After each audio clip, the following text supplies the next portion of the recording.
Hi hello guys, നമ്മൾ വീഡിയോയിൽ കണ്ട പോലെ തന്നെ ഗ്രാനി സ്ക്വയർ നമ്മൾ സെൻറ്റർ പോർഷൻ മാത്രം ചെയ്ത് വെച്ചിട്ടുണ്ടായിരുന്നു. നമ്മുടെ കോമ്പിനേഷൻ നിങ്ങൾക്ക് ഓർമ്മ ഞാൻ വിചാരിക്കുന്നു, ബ്ലാക്ക് യെല്ലോ പിന്നെ വൈറ്റ്, അങ്ങനെയാണ് ഞാൻ വിചാരിച്ചേക്കണം. ചാറ്റ് ജിപിടിയിൽ നമ്മൾ ഇട്ടൊക്കെ നോക്കിയിട്ടുണ്ടായിരുന്നു.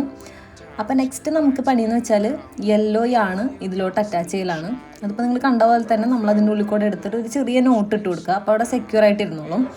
ഇനി നമ്മൾ ആ യെല്ലോയാണ് വെച്ചിട്ട് ഒരു 4 ചെയിൻ സ്റ്റിച്ച് ഇട്ട് കൊടുക്കുക. ഇപ്പോൾ ഒരു ചെയിൻ സ്റ്റിച്ച് ഞാൻ ഇട്ടിട്ടുണ്ട്, ഇതേപോലെ 3 കൂടി ഇടാം. അപ്പോൾ ഒരു 4 ചെയിൻ സ്റ്റിച്ച് ആവും. നമ്മളപ്പോൾ ഉണ്ടാക്കുന്നത് വെച്ചിട്ടുണ്ടെങ്കിൽ നമ്മുടെ അടുത്ത പെറ്റലിൻ്റെ ഹൈറ്റാണ്. ഇനി എന്താണെന്ന് വെച്ചിട്ടുണ്ടെങ്കിൽ നമ്മുടെ ആ സെയിം സ്റ്റിച്ചിലോട്ട്, അതായത് സെയിം നമ്മൾ 4 ചെയിൻ സ്റ്റാർട്ട് ചെയ്തില്ല, അതിലോട്ട് നമ്മൾ ട്രഫ്ലെറ്റ്, അതായത് ട്രിപ്പിൾ ക്രോഷറ്റാണ് ഇടുന്നത്. ട്രിപ്പിൾ ക്രോഷറ്റിൻ്റെ വീഡിയോ ഒക്കെ ഞാൻ ഓൾറെഡി ഇട്ടിട്ടുണ്ടായിരുന്നു നമ്മുടെ ട്യൂട്ടോറിയൽ വീഡിയോസിൽ, അതിലുണ്ടാവും. നിങ്ങളപ്പോൾ അത് പോയി നോക്കിയിട്ട് ട്രിപ്പിൾ ക്രോഷറ്റ് ഇടുക. അങ്ങനെ 2 ട്രിപ്പിൾ ക്രോഷറ്റ് ഇടുക. അപ്പം മൊത്തം 3 ട്രിപ്പിൾ ക്രോഷറ്റ് പോലെ നമുക്ക് കാണാനായിട്ട് പറ്റും.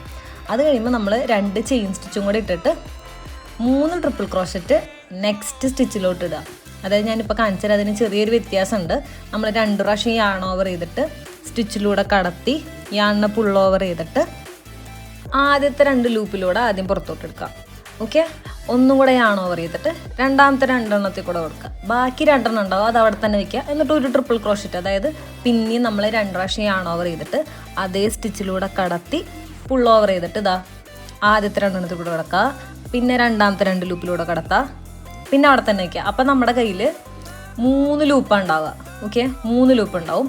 ഇനി ഒരു ട്രിപ്പിൾ ക്രോഷറ്റും കൂടെ ഇതേപോലെ ഇടുക. അതായത് 2 പ്രാവശ്യം യാൺ ഓവർ ചെയ്യുക, ഒന്നും കൂടെ അതിലൂടെ കടത്തുക. എന്നിട്ട് യാൺ ഓവർ ചെയ്ത് പുറത്തോട്ട് എടുത്തതിന് ശേഷം ആദ്യത്തെ 2 കൂടെ കടത്തും, രണ്ടാമത്തെ 2 കൂടെ കടത്തുക. അപ്പം നമ്മുടെ കയ്യിൽ 4 ലൂപ്പ് ഉണ്ടാവും. ആ 4 ലൂപ്പിലൂടെയും യാൺ ഓവർ ചെയ്ത് കടത്താം. അപ്പോഴാണ് നമുക്ക് സെക്കൻഡ് പെറ്റൽ കിട്ടുക ഗൈസ്. ഇനി നമ്മൾ പിന്നെയും നമ്മൾ എന്ത് ചെയ്യുക, 2 ചെയിൻ സ്റ്റിച്ച് ഇടുക. ഇതന്നെ റിപ്പീറ്റ് ചെയ്യുക എല്ലാ സ്റ്റിച്ചിലും. അതായത് നമ്മുടെ ബ്ലാക്ക് യാണിലുള്ള ചുറ്റുള്ള എല്ലാ സ്റ്റിച്ചിലും മൊത്തത്തിൽ അങ്ങ് റിപ്പീറ്റ് ചെയ്യുക. അപ്പം നമുക്ക് ഗ്രാനി സ്ക്വയറിൻ്റെ സെൻറ്റർ പോർഷനും പിന്നെ അത് കഴിഞ്ഞിട്ടുള്ള പോർഷനും കൂടെ കിട്ടും. കണ്ടോ, അപ്പം ഞാൻ ചെയ്തെടുത്തിട്ടുണ്ട്. അപ്പോൾ വീഡിയോ ഇഷ്ടപ്പെട്ട എല്ലാവരും ഈ യെല്ലോ പോർഷനും കൂടെ ചെയ്ത് വയ്ക്കുക. നമുക്ക് നെക്സ്റ്റ് വീഡിയോയിൽ എന്തായാലും ഈ ഗ്രാനി സ്ക്വയർ ഫുള്ളാക്കാം ഗൈസ്. എന്തെങ്കിലും ഡൗട്ട് ഉണ്ടെങ്കിൽ കമൻറ്റ് ബോക്സിൽ ചോദിക്കാം. അപ്പം നെക്സ്റ്റ് വീഡിയോയിൽ കാണാം ഗൈസ്. Okay, by.